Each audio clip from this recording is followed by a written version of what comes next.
Môžeme? Ako sa dávajú smúchadlá zo sánov? Veľmi... O ten Vilimko. No. To bude za cukrík.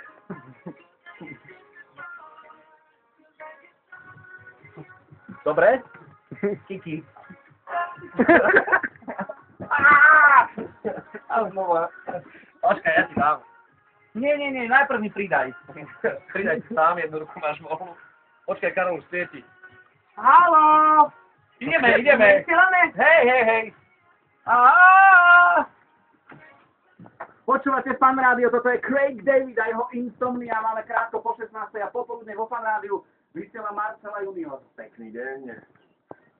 A teraz ideme na bombový ťahákový príbeh. Skúsme si najskôr vysvetliť, čo sú to bomby.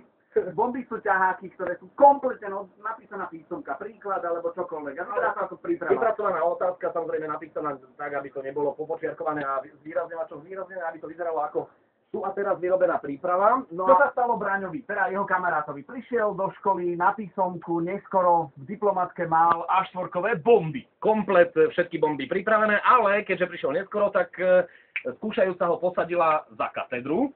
No a on v podstate nemohol fungovať, pracovať, lebo bol na očiach. A? Nemohol sa zohnúť, vlastne nemohol nejakým spôsobom siahnuť do tej diplomatky a vybrať tie bomby. Čo urobil? Prezradí Braňo.